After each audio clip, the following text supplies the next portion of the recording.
Bienvenidos, bienvenidas a una nueva edición de nuestro grandioso, fantástico, espectacular y fenomenal programa de Geek Lab. Nuevamente aquí reunidos como todos los sábados. Hoy hemos empezado un poquito tarde este programita por unas cuestiones técnicas y todo el asunto, pero no se preocupen que aquí estamos. Y hemos vuelto a la cuota femenina que veníamos llevando tan religiosamente en nuestro programa. Hoy nos acompaña una invitada que no solamente físicamente es ay, ay, ay, sino que es una muacha que sabe mucho, más preparada para dónde, ahorita se van a dar cuenta. Antes de que la presentemos, obviamente hay que presentar, hay que introducir a mi compañero de equipo porque hoy el señor Freddy no nos puede acompañar. Entonces hoy está el Yoda del lápiz, el señor Milton Camargo Cifuentes. Don Milton, buenas tardes y bienvenido. Buenas tardes, Mauro, amiguitos, amiguitas de Geek Lab, bienvenidos a una edición más de nuestro programita no, super programa, que todos los sábados venimos dándole... Eso, si no me le ponga diminutivos, hermano. No, no, no, no, Nosotros ese es el super perdemos programa, clientela donde me le ponga diminutivo. que Ese cada es mi sábado, muchacho. cada Y sábado, volvimos con que cada sábado Dele. tratamos con temas que le gusta escuchar y enterarse de la gente. Y el programa de hoy va a ser uno de esos que va a estar Ah, no, súper, no, súper no. interesante. Hoy va a estar esto sabrosón, sabrosón. Bueno, como les dije al principio, hoy tenemos nuevamente cuota femenina. ¿Y qué cuota femenina, señores? Porque es una amiga de corazón, amiga de profesión, porque obviamente los dos tenemos la misma profesión. Profesora de la UPB, profesora del colegio de la UPB, encargada de la parte de idiomas del colegio de la UPB, la señorita Elizabeth Noreña. Muy buenas tardes, más bienvenida para dónde. Eli, ¿cómo estás? Hola Mauro, hola amigos de Geek Lab y hola también al caballero Milton, que me encanta ese epíteto que le han dado del Yoda del lápiz. Me Ah, tío encanta. muchacho, empezaste con el pie derecho, muchacho, yo te lo dije. Gracias en serio a No me Mauro, sonroje, pues no me sonroje, calmado. Apenas gracias a empezamos y ya se Mauro, sonroje. No, no, no, lo necesito hasta el final del programa. Controle, Bueno, pues, pues. gracias a mi Mauro por esa invitación. Qué rico hacer parte hoy sábado de este programa con Geek Lab. Como Excel. tú bien me has presentado, mi nombre es Elizabeth Noreño y soy docente en la UPB, tanto en el colegio, estuve varios años como docente y luego ya en cargo administrativo y también en la Facultad de Educación, porque empecé más o menos Los duros de la en la universidad, oiga. y también he tenido la oportunidad de dar clases de español a extranjeros en el programa de ESPEX del Centro de Lenguas de la misma universidad. Soy licenciada en lenguas modernas, es decir, soy colega del señor Mauro Geek. Soy especialista en la enseñanza del inglés como lengua extranjera. Ahí no somos colegas porque yo soy magíster en educación, usted es especialista en enseñanza, yo no hice esa vaina. Exacto. Soy Ahí sí especialista coincidimos. en literatura, con énfasis en Mm, producción de textos e hipertextos. Estas dos especializaciones fueron estudiadas en la UPB, es decir, que la UPB es mi alma mater tanto en el no, pregrado no, como no. en los dos posgrados. Oiga, Y, Milton, dale, dale, continúo, continúo.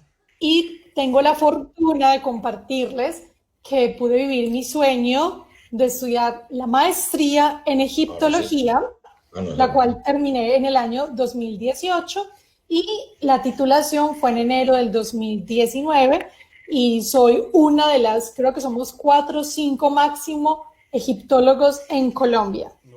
Ah, carajo. Arqueólogos hay mucho, antropólogos también, historiadores, pero egiptólogos como tal, en Colombia particularmente somos muy poquitos. No, pero más Oiga, Milton, tanta mención a la OPE, hermano, vamos a tener que ir a cobrar cuota comercial. Le Ah, bueno, pero encargo. la maestría sí no es con la UPB, la maestría sí. No, no, no, la egiptología no, tranquila, no, esa se salvó, pero tanta mención a la alma mater, hermano, me va a tocar escribir a la universidad, hermano, a la UP, pues, pauta comercial, y que fue esa vaina hoy tan brava, hombre. Le encargo No, esa no, ¿qué misión a es usted. esto? Encárguese de Bueno, eso. no, tranquilo, mijo, tranquilo, yo me encargo de mandar comunicado UP para que me paguen pauta comercial, pues, pero, cara, hijo de mamá, oiga. No, señores, señoritas de Geek Lab, hoy tenemos esta invitada porque precisamente a raíz de esa maestría que ella hizo en egiptología, Ujú. eh, queremos tocar hoy el tema, más adelante todavía no, vamos a tocar el tema de las culturas antiguas, esas culturas antiguas y la mitología en lo que respecta a cómics, novelas gráficas o series animadas. ¿Por qué? ¿Por qué es tan común? ¿Por qué es tan normal ya ver en esas series animadas, ver en esas novelas gráficas y en esos cómics, ver menciones de nombres que en esos ámbitos que yo les comento, las culturas antiguas y la mitología son tan comunes, pero que a veces cuando uno los ve en los cómics, uno se los graba, se los memoriza por ser el cómic, pero después al tiempo uno empieza a hacer la unión o la relación y ve que no, eso viene de tiempo atrás esa mención de esos nombres. Ujú. Eli, como te decía al principio, vamos a hablar primero contigo un poquito de ti y después vamos a tocar para ustedes, nuestros amigos y amigas, vamos a tocar ese temita. Perfecto. Pero yo sí quiero preguntarte algo, a ver, tú hiciste esa maestría en egiptología, Ujú. mm, ¿por qué esa atracción hacia esa cultura? Bueno, Ivaro, te cuento, hay que remontarnos un poquito al pasado, no solamente histórico, sino mi pasado histórico. Desde los 7, 8 años más o menos, no sé si fue alguna película que vi o de pronto en primaria la profe de sociales mencionó la civilización egipcia. Algo tuve que haber visto que capturó totalmente mi atención y lo que recuerdo es que ese año, que todavía creía en el niño Dios, le No, escribí la uy, la carta, inocencia que ya pero todos perdimos. ya toda la perdimos. Esperemos que no hayan aquí chicos muy menores y que les matemos aquí la ilusión Ah, de no, la eso vida. ya es spoiler. El que no sepa esa vaina, pues sí estamos ya. No. ¿Sabes más que Eli, uno? entonces Listo, entonces, empezó desde tiempos bien atrás. exacto. Yo me acuerdo que escribí en esa carta de Navidad al Niño Dios, que lo que yo quería, imagínate qué tan nerd era yo, era una enciclopedia del Antiguo Egipto. O sea, no pedí una bicicleta, ni una Barbie, ni una consola de videojuegos, sino que quería una enciclopedia del Antiguo Egipto.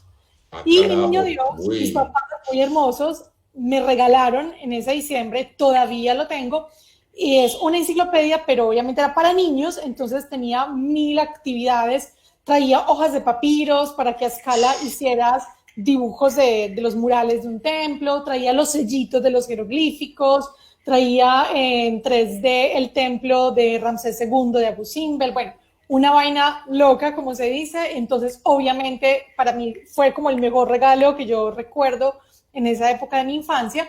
Y empecé ya de una forma autodidacta a empezar a leer, a buscar. No había documental en History Channel o Discovery Channel que yo no viera. Luego, obviamente, ya con el internet más grandecita, seguí estudiando, me uní a una red de amigos de la egiptología que es de España. Bueno, y así continué todo de forma pues autodidacta hasta que en el año 2012 en la Academia Yurupari, que es aquí mismo en Medellín, Ujú, ujú. ofrecieron un diplomado en historia del Antiguo Egipto. Y yo, ¿qué? No lo puedo creer, en nuestra ciudad hay alguna institución que va a dar eso, lo máximo.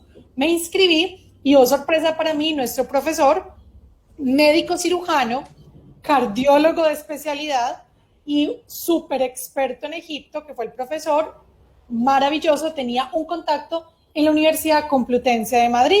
Y le dijo, chicos, hay un proyecto para que apliquemos para una beca del 65% con el Instituto Virtual de Ciencias Humanas, que está adscrito a esa universidad.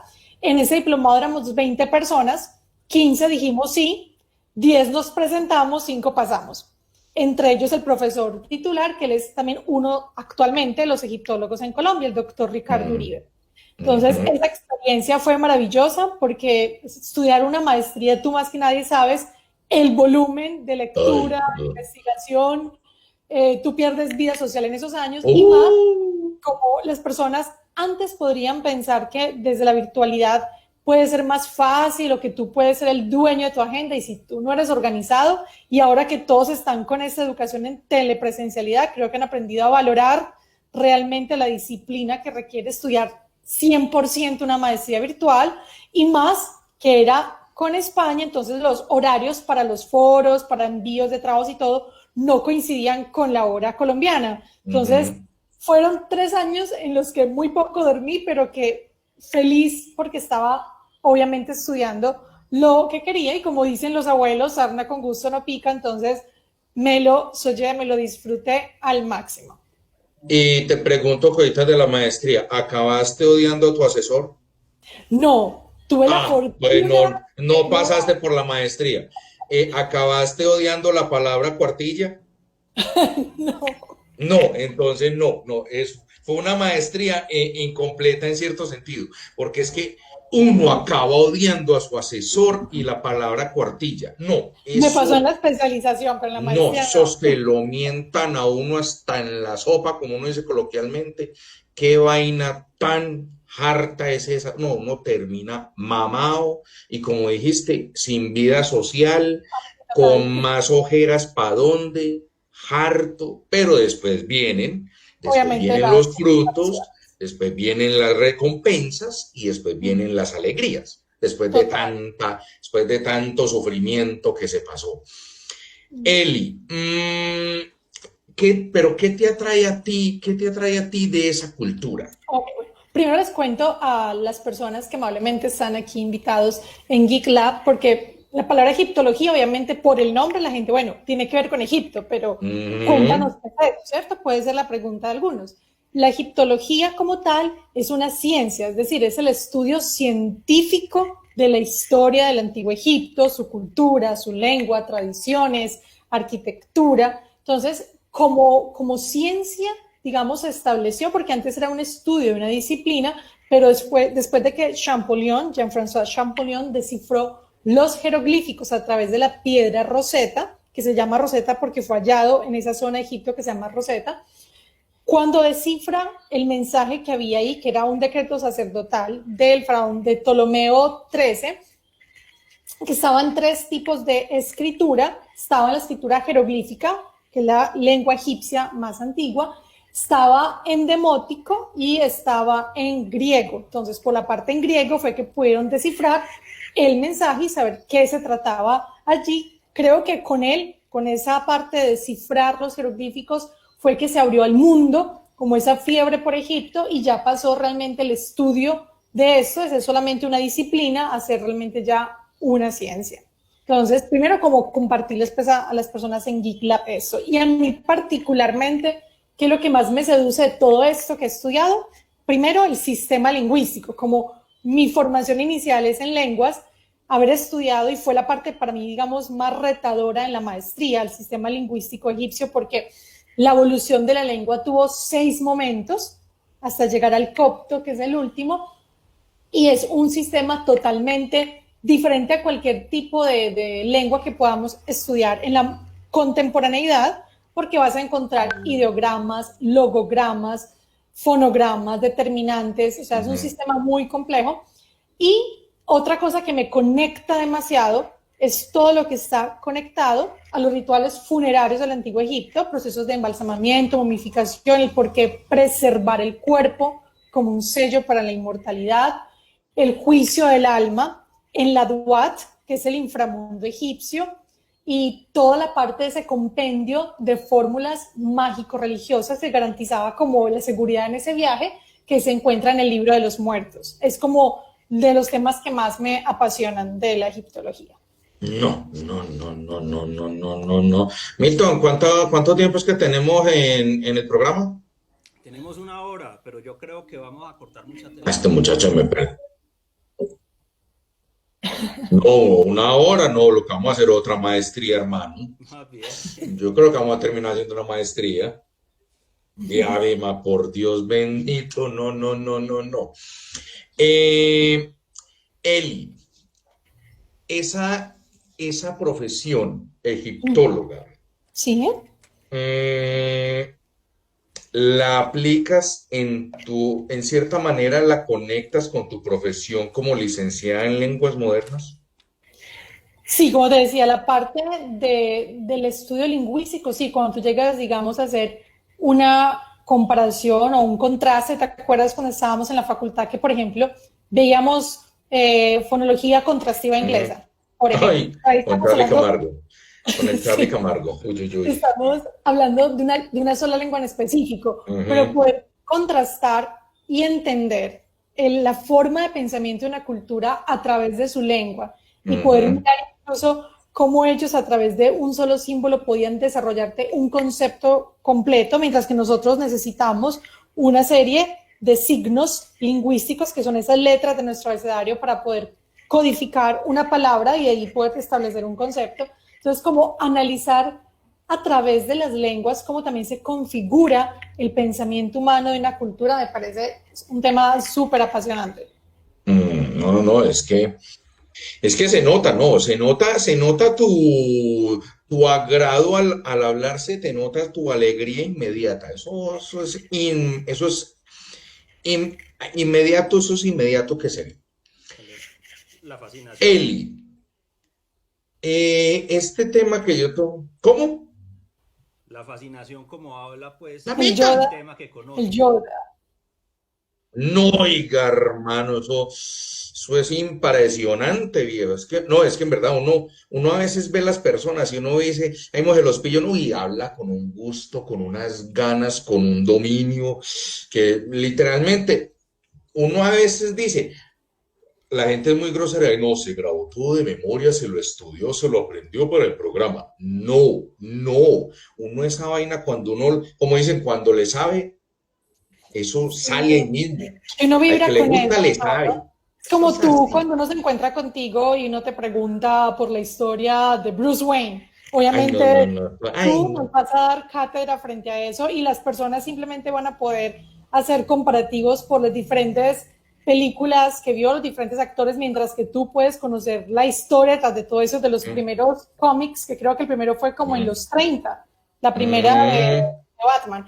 Y yo creo que es eso, cuando tú vibras igual como seres humanos, también yo creo, mi Mauro, que es tener también la humildad de decir, listo, el conocimiento es tan amplio, es un mm. océano completo, que realmente lo que conocemos, sea cual sea tu campo de experticia, nunca podemos decir que dominamos algo. O sea, yo todos Exacto. los No, días todos los días. encuentro algo, leo algo. De hecho, ahorita que creo que cuando hablé tan rápido de la piedra roseta, hago aquí un fe de rato porque dije Ptolomeo 13, me equivoqué, perdón, era Ptolomeo Tranquila, 15, no, porque no te la preocupes. dinastía Esos son ptolomaica fueron muchos. procesos del cansancio que sufre el cerebro a estas horas. Eso es entendible, tranquilo. Fue un Eso sábado, pedagógicamente tú y yo lo sabemos. El un sábado cerebro en muy ciertas cruel. horas no funciona, pero uno sabe esa información.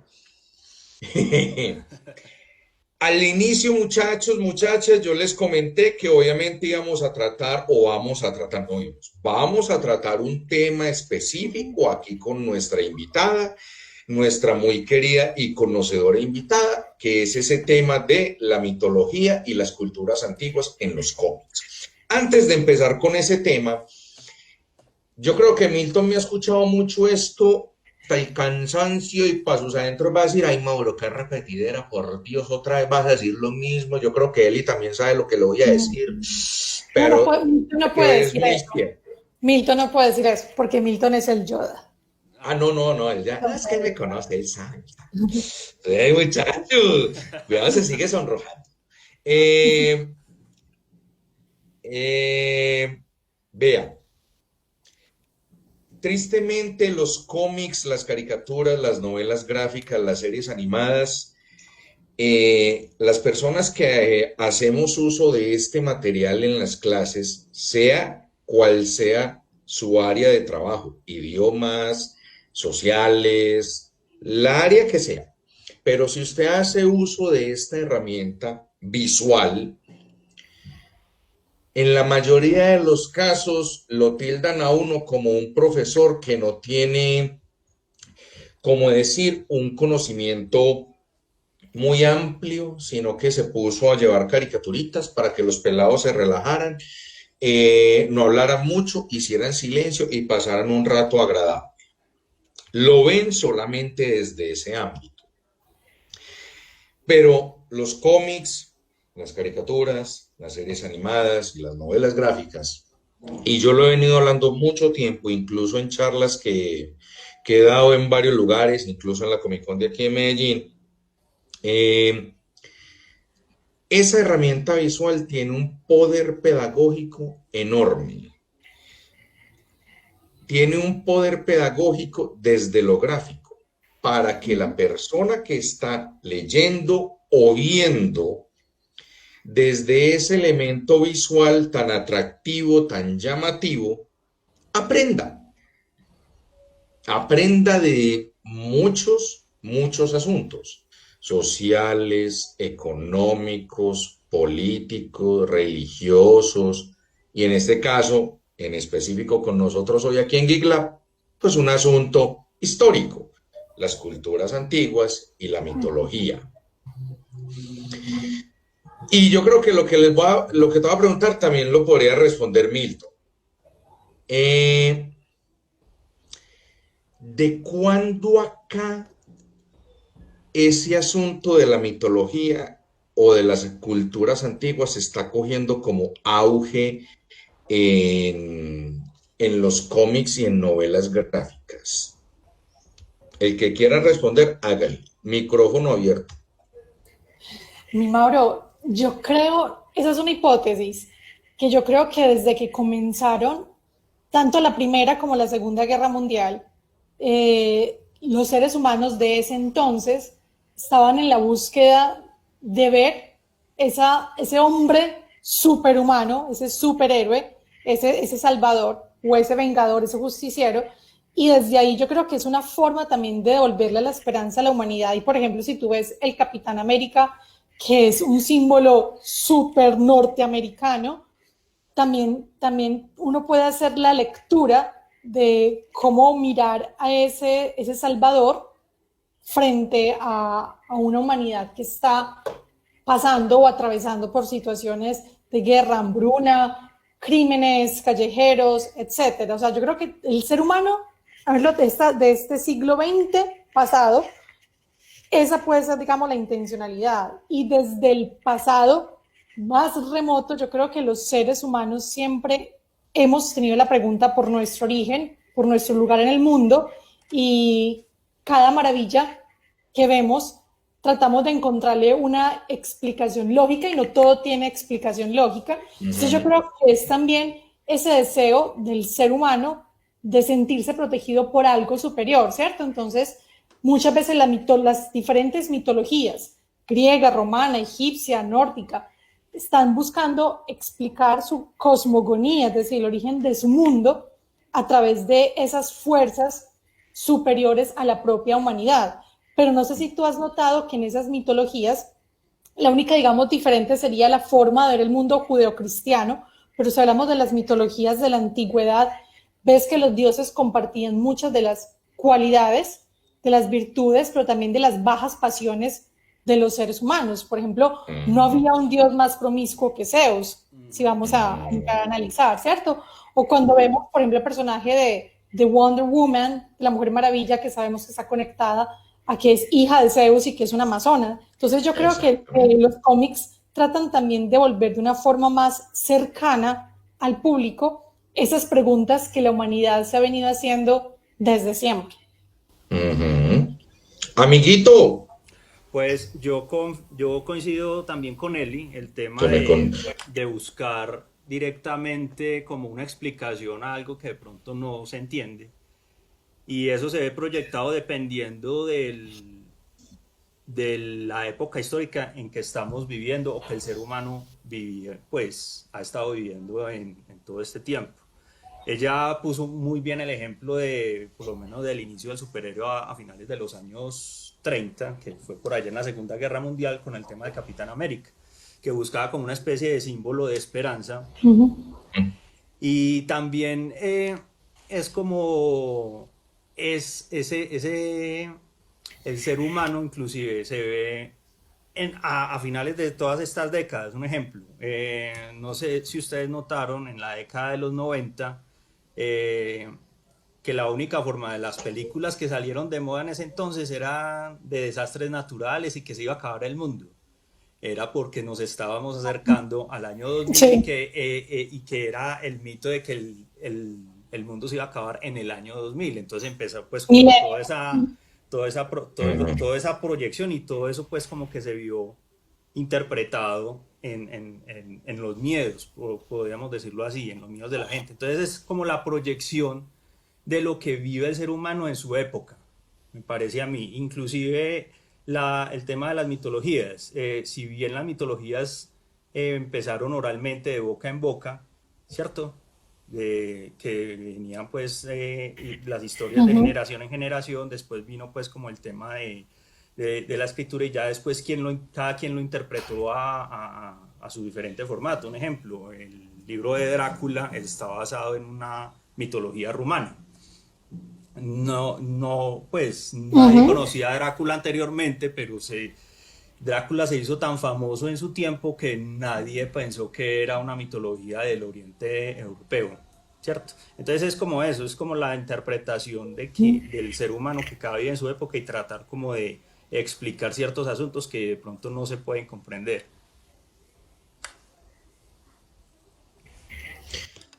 Buscando información para esta charlita bien sabrosonga con nuestra invitada de hoy. Buscando en internet información me encontré con un artículo titulado Marvel y DC no serían nada sin la tragedia y mitología griega. En ese artículo mencionan el nombre de un señor llamado Joseph Campbell, que es un mitólogo, escritor y profesor. Él en una entrevista o en un escrito que se llama The Power of the Myth, el poder del mito, él precisamente da una definición de lo que es un mito.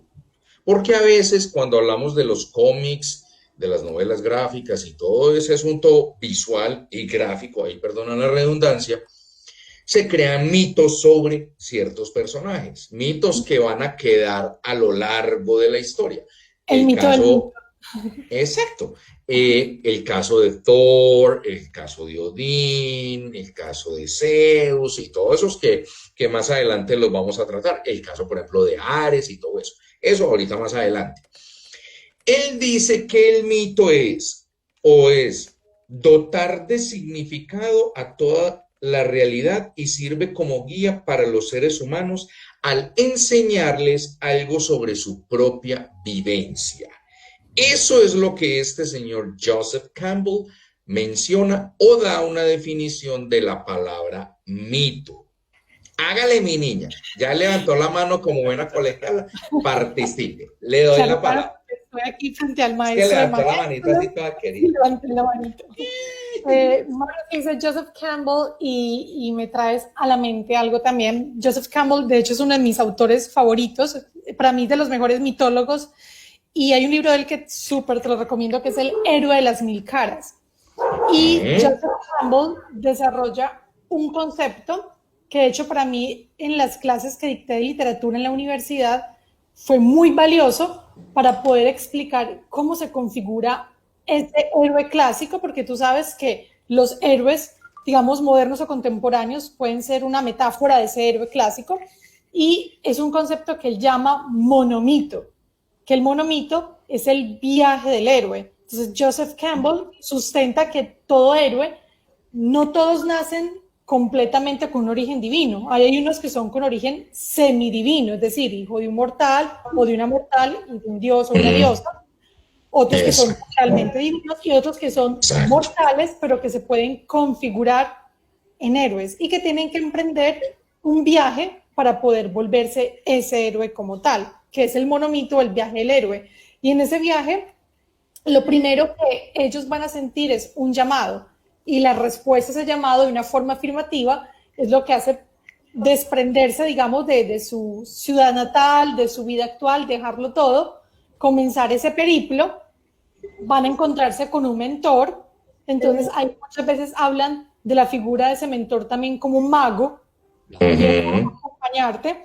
Va a haber una serie de pruebas en ese camino, pero hay una prueba que es la que tiene, por ejemplo, Hércules tuvo varias tareas, pero dentro de las pruebas que tiene, siempre va a haber una que es la mayor, que es la ordalía, o la prueba de fuego, y que por lo general, no sé si tú recuerdas, cuando leíste los clásicos, la Ilíada y la Odisea, que los héroes clásicos siempre tenían que descender al Hades, pero no cuando habían muerto, sino que Ulises hace el ritual para poder descender al Hades y se encuentra con una serie de personas cercanas, difuntos y otros que le vaticinan la información que él necesitaba para regresar a Ítaca, y ellos descienden al Hades, o sea, descender a ese inframundo sin haber muerto, que es la mansión de las sombras, la mansión de los muertos.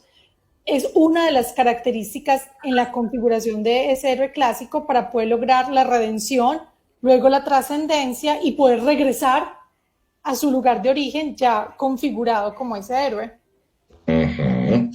Es así, es así. Es que volvemos a lo que yo les decía, o sea, desde lo gráfico, desde lo visual, mostrar un tema, en este caso así, culturas antiguas o mitología, pero desde lo gráfico y lo visual, es una herramienta fantástica para que las personas que no tienen un conocimiento demasiado amplio de ese tema, al menos tengan un inicio, un acercamiento y a un futuro no muy lejano, si lo desean, pues seguir ¿cómo decir? Seguir como con estas ganas de ahondar en ese tema, de ir más allá, de no quedarse con esa simple información que usted medio leyó en un cómic, pero que le atrajo algo, porque a todos nos atrajo algo de un cómic, de una novela gráfica o de una serie animada. Y uno empieza a investigar más a fondo de ese personaje o de esa situación. Caso, vuelvo y le repito, en cierta forma a todos nos atrajo Thor, a todos nos atrajo Wonder Woman, a todos nos atrajo Capitán América, por unas y otras situaciones gráficas. Me imagino, no por los nombres como tal que se manejaban ahí en esas historias, pero desde lo gráfico hubo una pequeña atracción, o como un llamamiento, digámoslo así. Todo entra por los ojos, como dicen por ahí. Exacto, todo entra por los ojos, exacto. Entonces uno dice, quiero investigar más, quiero seguir adelante.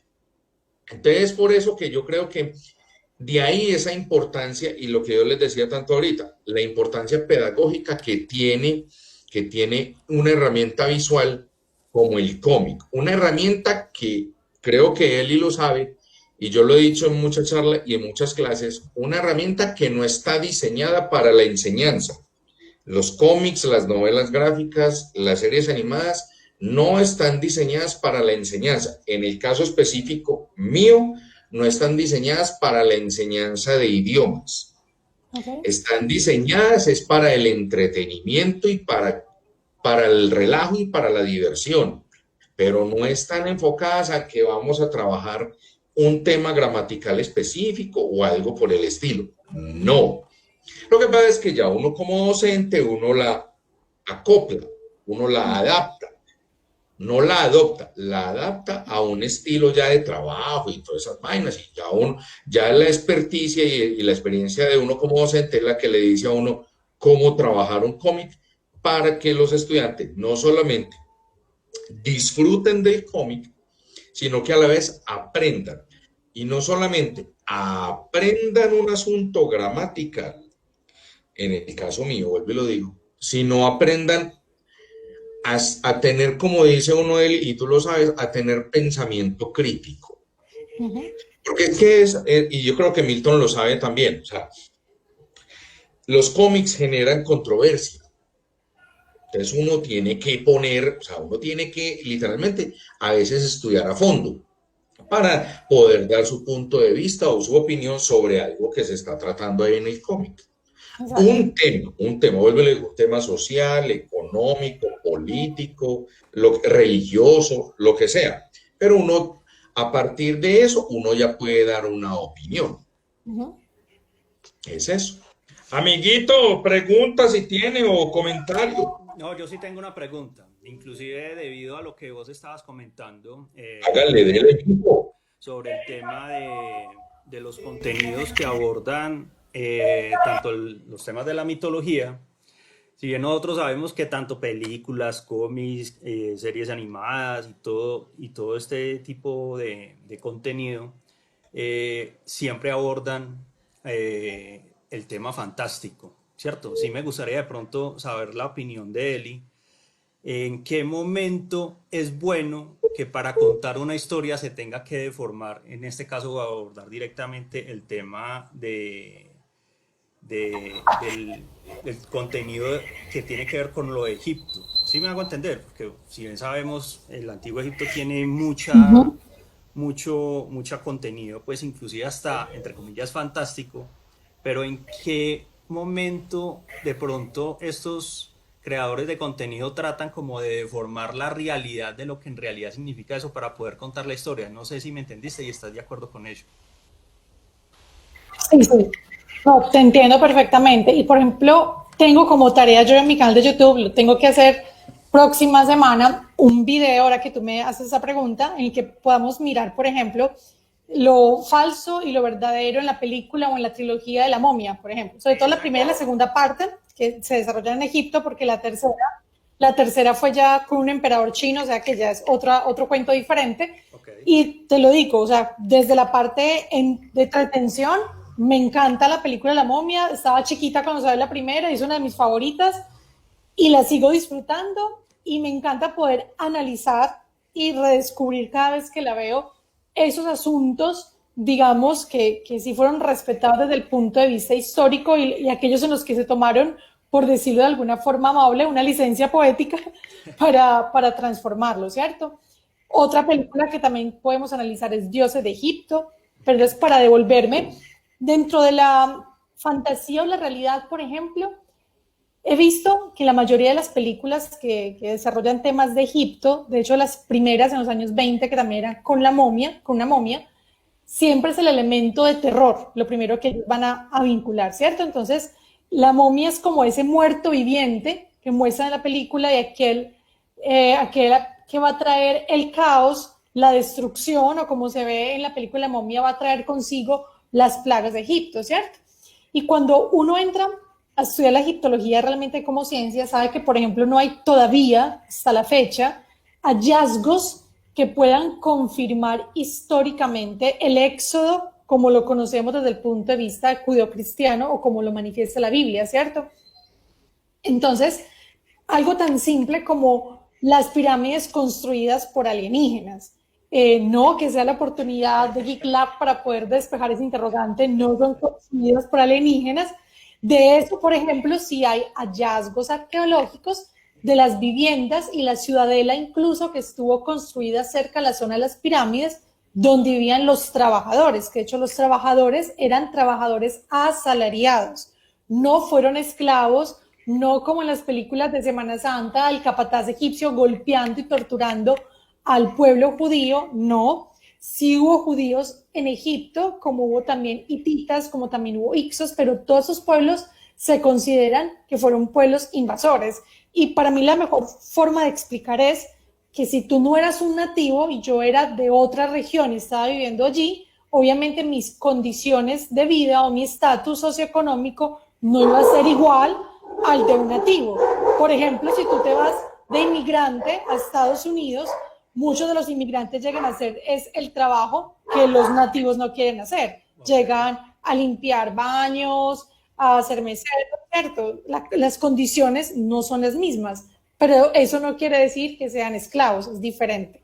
Y los egipcios que construyeron las pirámides, gran parte de los trabajadores eran nativos, eran egipcios, muchos incluso campesinos que al momento de construir viajaban a la ciudad principal para participar de esos proyectos y se les pagaba con grano, cereales, cerveza, les daban una porción de tierra cultivable y algo que para ellos era muy importante era que les permitieran al fallecer a él y a su familia los rituales de embalsamamiento y momificación, porque con eso ellos estaban con la tranquilidad de que iban a tener ese sello, esa promesa para su vida en el más allá y por ende la inmortalidad. Por ejemplo, cuando la película La momia comienza y dice Tebas, ciudad de los vivos, Seti the First, el primer faraón que aparece ahí que es Seti primero. Entonces ahí hay un primer error y es que dicen Tebas y enfocan las pirámides. Egipto antiguo tuvo 2 capitales, Tebas y Memphis. En diferentes periodos fue Tebas y en otros periodos fue Memphis. Y las pirámides están en una zona que se llama Giza, que es muy cerca a Cairo. Y Cairo sería, digamos, en la actualidad la Memphis de esa época, es decir, que no era Tebas donde estaban las pirámides, como comienza, por ejemplo, la película La momia. Seti I fue un faraón muy rico y muy importante en el Antiguo Egipto porque fue el papá de Ramsés II, al que se le ve como el faraón del Éxodo, ¿cierto? Pero históricamente no tenía relación con Imhotep, que en la película muestran a Imhotep, que es la momia, como el sumo sacerdote que se metió con la concubina real y que por eso pues se desarrolla toda la trama. Imhotep sí fue un personaje que existió en el Antiguo Egipto y fue el arquitecto real de un faraón que se llamaba Sócer, que fue el que construyó la primera pirámide de la historia del Antiguo Egipto, que es la pirámide escalonada de Saqqara. Entonces, Imhotep, como puedes ver, no fue un sumo sacerdote, fue el arquitecto real de otro faraón que fue Sócer. Entonces, ellos toman como elementos de personajes famosos. Hay ciertos, el libro de los muertos no es un libro ni macizo de oro, ni como el libro negro que muestran ahí en la película. El libro de los muertos eran rollos de papiro y no era un solo libro de los muertos, sino que cada difunto tenía su propio libro de los muertos, donde le iban a dar ese compendio de fórmulas mágico-religiosas para su juicio del alma y su trasegar pues en el más allá. Entonces son como esos pequeños elementos donde se configura, se toman palabras o nombres o conceptos, digamos, de la historia y la tradición y se elevan, obviamente, a la ficción para hacerlo, como decía Mauro, más llamativo visualmente, porque obviamente tú pagas una boleta de cine para ver cómo la momia va a destruir todo eso, pero no para que alguien te fuera a dar una cátedra sobre Egipto. Entonces yo creo que es por eso que tienen que tener ese elemento de ficción para poder atraer visualmente al público. Ok. Bien. Mauro. Mi niña, no, tranquila, no me preocupe, pero hágame el favor y hágame caso en lo que le voy a decir. Sí, señor. Eso que usted va a hacer de videos de YouTube, hágalo, pero mónteme una charla bien cookies, bien sobradota, y en la próxima Comic Con me dice y yo le monto allá su espacio, yo hablo con el encargado de la sesión académica y le abre espacio y me montas una charla bien cuca, hombre. Por Dios, está perdiendo, no hombre, pero ¿cómo no llevamos esto para Comic Con, por Dios? Todo ese paralelo, lo que ella comentaba que me pareció muy interesante, ese paralelo entre la ficción, que obviamente pues necesitan hacerlo como más vendible, pero también lo que ella de pronto decía, como poniendo pues como más los elementos y todas esas características sobre los pies en la tierra, me parece muy, muy interesante. Y no solamente inclusive con el ejemplo que ella comentaba de la película de La momia, pueden haber bastantes cosas que de pronto uno tiene que decir, ve, cómo bacano puedes hacer ese paralelo entre lo que está viendo en la película, lo que estoy leyendo en el cómic, con lo que realmente sí pasó, ¿cierto? Eso me parece interesante tener pues como ese material y sería bueno, como dice Mauro, tenerlo en Comic Con y por qué no también, ahorita que más adelante nos comparta las redes, podamos mirarlos en los canales de YouTube. Muy bueno. No, tranquilo, es que... Sí, no, en verdad, Eli, no. Hazlo en tus videos de YouTube, en tu canal, y ahorita te digo, te damos también nuestras redes sociales para que nos sigas. Claro. Pero no, es verdad, monta eso en una charla bien dinámica, bien didáctica, Bien visual. no bien Sí. magistral, bien aburridora, bien dormilona, una cosa cuca llamativa. Sí, con Montan, fragmentos de la película que la gente puede exacto. ir No rellenando sé si todo. con fragmentos de la película para que no le metan problemas de derechos de autor, mi amor, esto se me embala y ahí si no, vea, me la ponen, no, Pero me la creo que embalan. hasta 10 segundos uno puede mostrar imagen para que no tengas problema con derechos de autor. Creo que eso Ay, está no, bien. pero si alguna cosa, si le llegan por ahí con derechos de... No, vea, el que me invitó a la Comic Con fue el que me dijo que podía hacerlo. O sea, embálelo a él, yo no. A él, métalo. A mí no, yo no.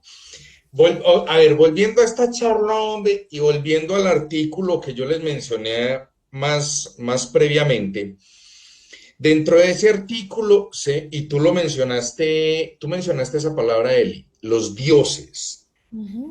Dentro de la mitología, dentro de las culturas antiguas se manejan como esa categoría, dioses. Y obviamente los dioses, y lo dice el artículo, son de categoría superior a los seres humanos. Porque están obviamente, y voy a redondear a repetir la palabra, están a un nivel superior de nosotros aquí abajito, que somos los pinches mortales, no somos muy mortales. O sea, siempre van a estar a un nivel superior, es de ahí. Pero, según el artículo, ninguno de esos dioses representa el poder final del cosmos. Esos mismos dioses siempre van a estar sometidos a fuerzas incluso superiores a ellas. ¿Es cierto? Siempre van a estar, como dice uno coloquialmente, en los trabajos. Usted es coordinadora, por ejemplo, tú eres coordinadora de tu área en el colegio de la universidad. Hay otra persona, claro. Pero exacto, arriba de ti hay otro que te manda. Y arriba de ese, entonces siempre hay alguien superior que es el que nos va a nosotros a aplastar todo y nos bañan los sueños y las esperanzas y las expectativas. Entonces, lo mismo pasa con los dioses. Ellos no, como lo dice el artículo, siempre van a estar sometidos a un ser más superior a ellos, de ese universo donde ellos habitan. Todo esto, vuelvo y le digo, lo saco de información de ese artículo, mis queridos amigos y amigas que les mencioné al inicio. Eso de los dioses, vean, voy a traerlo un poquito más como a la actualidad, no a la actualidad política, no, a la actualidad en los cómics y series animadas. Creo que todos los que estamos hoy en el programa y los que nos están viendo, creo que de una u otra forma hemos visto Dragon Ball. Todos hemos sido fanáticos o no de Dragon Ball. Y en Dragon Ball, sobre todo en Dragon Ball Z y Dragon Ball Super, es donde se ve más ese asunto de los dioses. Y ellos están, igual a esto que les acabo de mencionar, están ahí calificados por poder. Todos tienen un poder. Y eso es así. Hay uno que es el dios encargado de la tierra, que en este caso ya se lo voy a decir por si no se acuerdan, les voy a parar por el dato. Acuérdense que primero está Kamisama. Voy a hacer un pequeño recuento aquí de eso. Está Kamisama, que es el que es para el que no sepa, es el que es igualito a Piccolo Daimaku. Ese es el que manda en tierra. Superior a él, ¿sí? ¿Ven lo que le digo? Superior a él está los famosos Kaiosama, que son los dioses de cada uno de los 4 puntos cardinales. El Kaio del norte, el Kaio del sur, y todo eso. Ahí está. Superior a esos Kaio está el Daikaio. Para los que vieron toda la saga de Dragon Ball Z, acuérdense que cuando Goku muere cuando Cell se autoflagela y, mejor dicho, se mata el zombambico ese, él llega donde Kaio. Goku llega donde Kaio-sama. Pero Kaio-sama le dice, bueno, nosotros tenemos un torneo un torneo de artes marciales en el otro mundo. En ese torneo del otro mundo hay un dios superior a esos Kaio que les acabo de mencionar. Ahí es el Daikaio. Después siguen los Kaioshin, que es el que fue en la parte de la saga de Majin Buu. Después está el Rokaioshin, que es el viejito, el supremo de la saga de Majin Buu, y así y así, cada uno que le estoy mencionando es más poderoso que el anterior. Okay.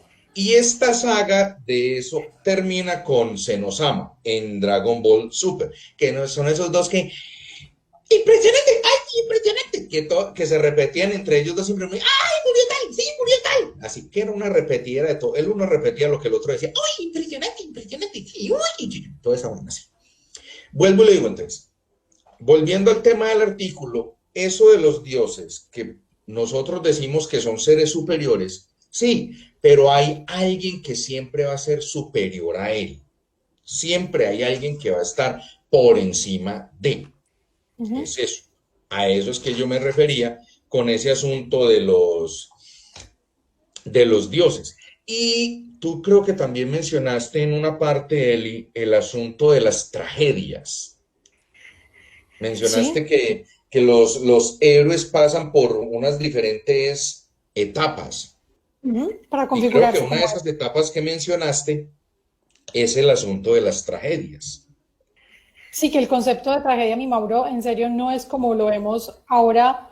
Hay un accidente o es una tragedia, o sea, es la palabra que utilizamos para representar o para mencionar un evento que sea funesto, ¿cierto? Pero para los antiguos, tragedia, de hecho, si miramos la etimología de la palabra, tragos, oide, significa un himno o un canto en alabanza a la muerte. Ese sería el significado pues de la palabra tragedia. Y ellos hablaban incluso de que se buscaba el sacrificio de un macho cabrío, ¿cierto? Que ese era como el chivo expiatorio para poder librar las culpas, que muchas veces aparecía una peste en la ciudad, entonces era por una culpa y que las culpas se heredaban y se limpiaban solamente cuando se limpiaban con sangre. Era por eso también que eran tan belicosos y tan sangrientos. Si vamos a ver, por ejemplo, la descripción de esa guerra de 10 años entre aqueos y troyanos en la Ilíada, es totalmente fuerte. Si lo convirtiéramos a una novela gráfica, creo que la parte visual tendría que tener sangre por muchas partes. Ah, tipo Frank Miller. Ah, carajo. Vamos a traer un 300 aquí otra vez. Sí, yo creo que sería más o menos así. Ah, Entonces es por eso, es porque el mismo concepto de tragedia para ellos es diferente que para nosotros. Y para ellos la tragedia era un elemento que hacía parte de su vida y su cotidianidad y que una vez, digamos, se limpiaban, se sanaban esas culpas, era que se restablecía también ese orden. Entonces ellos reconocían de que el caos tenía que existir para luego poder restablecer un orden. amiguito. Bueno, no, yo escuchando a Eli, sobre todo, ella al inicio mencionó que el tema de la egiptología en realidad no es, o sea, aunque sí lo es, pues, es como una cátedra también de historia, pero también es una ciencia, ¿cierto? ¿Qué tipos o qué características de esa ciencia de pronto las usamos hoy en día o de pronto qué nos falta aplicar de esa ciencia para nosotros usarla hoy en día? Mi querido Milton de lápiz, Si le están tirando hoy, pero piropo por todos lados. No, ¿qué es esto? Sí, Milton es muy cool. Se merece los piropos. No, que tú me especifiques cuando te refieres, la pregunta como estudio es una ciencia, pero ¿a qué te refieres tú de que se ve en la actualidad? ¿De que sea algún descubrimiento o algún artefacto del antiguo Egipto que se ha usado hoy en día? ¿Esa es tu pregunta?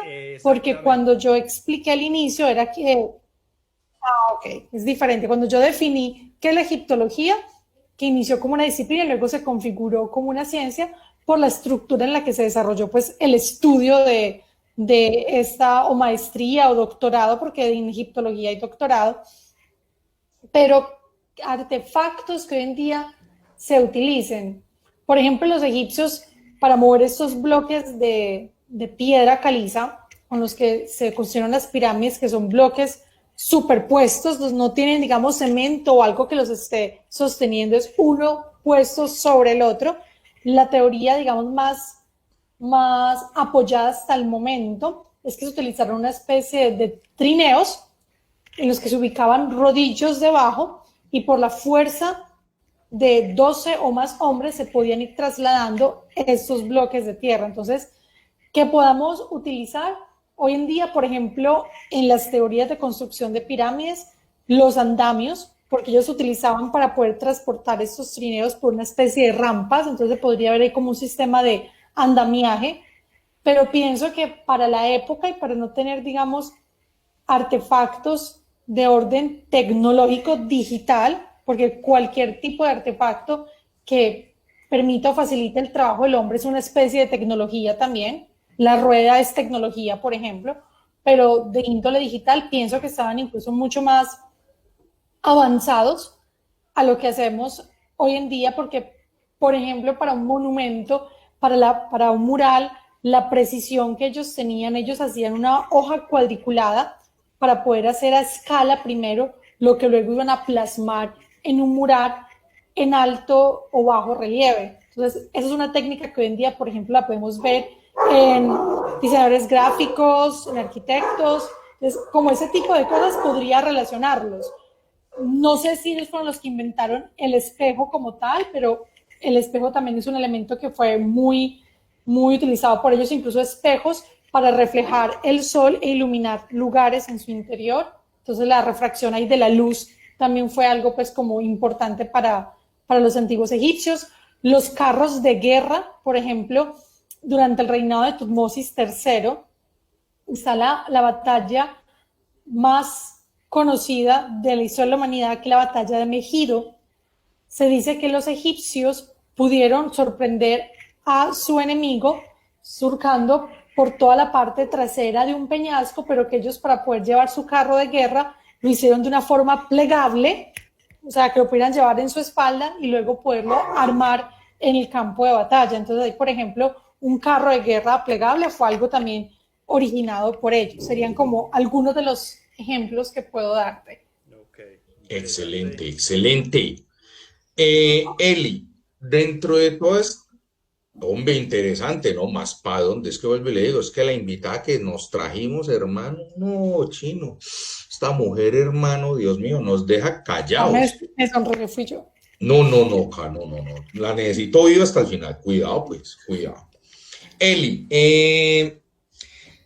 en toda esta gama de superhéroes, en toda esta gama de personajes desde el mundo gráfico, desde el mundo visual, que obviamente representan todo ese asunto de la mitología, de las culturas antiguas, ¿cuál es ese personaje para ti que más te llama la atención? Yo creo que tú conoces la respuesta. Pero déjala al público. Wonder Woman.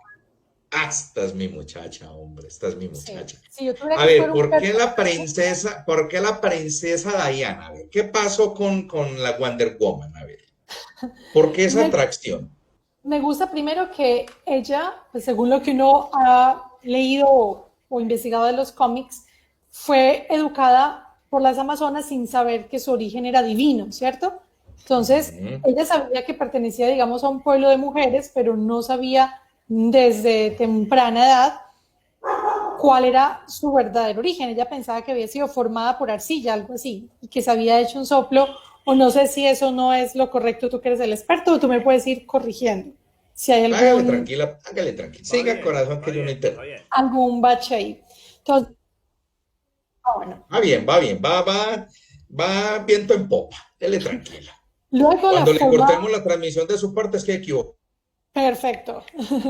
La parte en la que es entrenada, la forma como era una mujer empoderada frente a un entrenamiento militar tan preciso y tan letal. Me encanta de sus elementos el lazo de la verdad. Me parece sumamente que sé que todas las mujeres de una forma sutil o no tan sutil podríamos sacar la verdad de otras personas, pero me encanta que ella tenga algo que le garantiza perfectamente esto. Y antes de que sigas, ¿tú sabes qué profesión tenía el que creó a Wonder Woman? No sé, cuéntame, ilústrame. Milton la sabe, me imagino, él está haciendo la seña que sí. El que creó a Wonder Woman es un psicólogo, o era un psicólogo.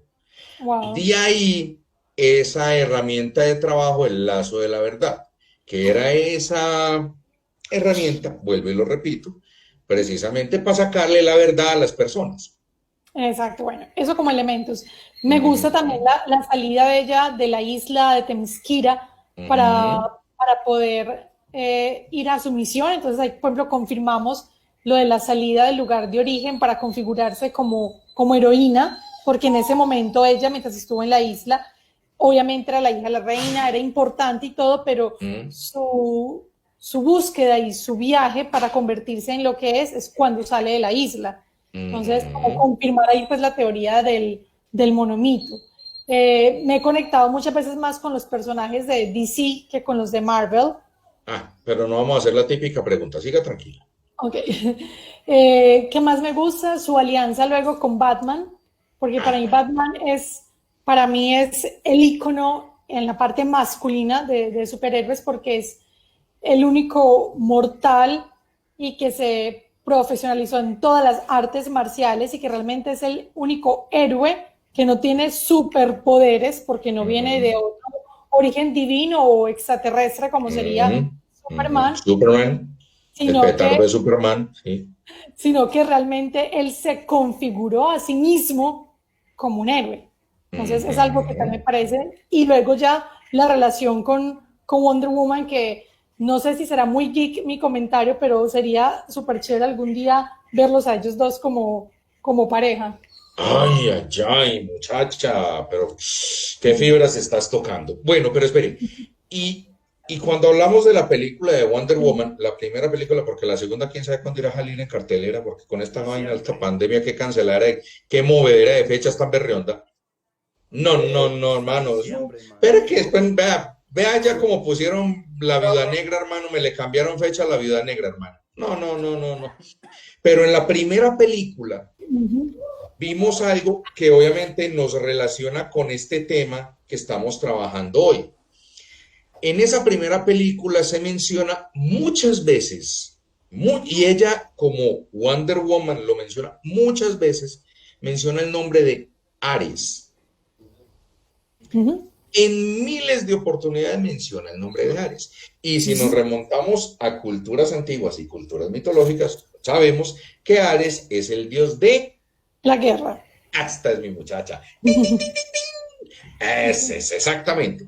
Entonces, vuelvo a lo que yo les decía antes. Es en un elemento gráfico o es en un elemento visual que a personas que no tienen conocimiento alguno o muy limitado de ese aspecto histórico, que por esa vaina, por esa interacción en una película, vienen a conocer de elementos que tienen años A de antigüedad. Ujú. Lo mismo con Thor, lo mismo con Thor. Cuando usted vio a Thor, o sea, si usted nunca había leído los cómics de Thor, listo, en la película medio se enteró de algo. Y las niñas se dieron su, como dicen los mexicanos, se dieron su taco de ojo, se dieron su taco de ojo en la primera película de Thor, cuando el man salió sin camisa después de que lo recupera Natalie Portman. Ahí se dieron las niñas su taco de ojo. Y vea, aquí nuestra invitada acaba de confirmar que se dio su taco de ojo con esa imagen, esa escena de Chris Hemsworth. ¿Sí ven? Por eso lo digo. Pero es en esa película, vuelvo y lo digo, para los que no tienen relación alguna con el cómic, nunca lo han leído y vieron esa película, en donde empezaron a ver esos nombres, Thor, Loki, Odín, todo eso que está relacionado, como tú lo mencionaste en un momento de esta charla, con esa mitología nórdica, que Ujú. incluso, y voy a mencionar el nombre de, bueno, no voy a mencionar nombre, incluso un canal, bueno, una plataforma de streaming muy conocida, tiene una serie precisamente que se basa en la historia de Thor. Ok. para que la miren. No sé cuándo irá a salir la segunda temporada, pero miren esa serie. Se llama, si no estoy mal, el nombre es Ragnarok. Ah, sí. Se llama Ragnarok. Okay. Esa serie explora la vida de unos jóvenes que llegan a un pueblecito por allá en tierras nórdicas, pero que este pelado al pasar el tiempo se va dando cuenta que en cierta forma en su interior tiene el poder del dios Thor. Okay. Vuelvo y lo digo, para los que no manejan esto desde tiempo atrás, pero que con estas series o con estas películas se relacionan o se involucran, van a ver o van viendo esos nombres tan comunes. Y lo que yo les decía, queda esa espinita que uno dice, quiero seguir investigando, quiero seguir ahondando más en el tema, me interesó esto, me gustó esto, no sé, lo que sea, pero me llama la atención. Eso, desde la parte pedagógica, es, en mi caso personal, lo que yo busco.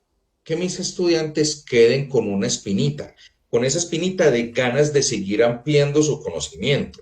Y eso lo proporciona algo como un cómic, una novela gráfica, una serie animada o una película. Y estás desarrollando en ellos el pensamiento crítico, que no se queden solamente con lo que un docente en un aula de clase, sea presencial o virtual, ya esté impartiendo, sino que, bueno, me generó más preguntas que las respuestas que me pudo dar, y eso va a motivarlos a ellos también a investigar y a transformar ese conocimiento que tú les estás dando.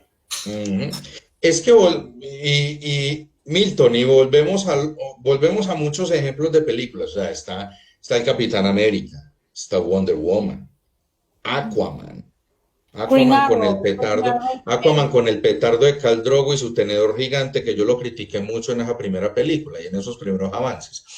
Está Aquaman, vuelvo y le digo, está Thor, hay muchos, está Black Panther, o sea, hay asuntos de Black Panther ahí. El fantasma. Una película del fantasma, no recuerdo el nombre del actor, pero lo recuerdo muy bien porque el Zumbambico ese trabajó en la muy patética película para mí, que después ayudó mucho a un actor para que creciera, la famosa película Titanic. El man que es el enemigo de Leonardo DiCaprio en esa película, es el man que hace el fantasma. No me acuerdo el nombre. Bill Zane, si no estoy mal. Ese es el Zumbambico. Ese es el Zumbambico en cuestión. Películas como esas, Black Panther, El Fantasma, Wonder Woman, Aquaman, incluso la famosa tira cómica, la famosa tira cómica de Asterix y Obelix. Todo eso en cierta forma maneja ese aspecto de culturas antiguas y mitológicas. Es así. Vuelvo y le digo, lo que yo les decía, no se puede menospreciar este asunto de los cómics y las novelas gráficas. Eli, antes de que nos vamos, porque nos vamos terminando ya bien queridos, es que esta vaina...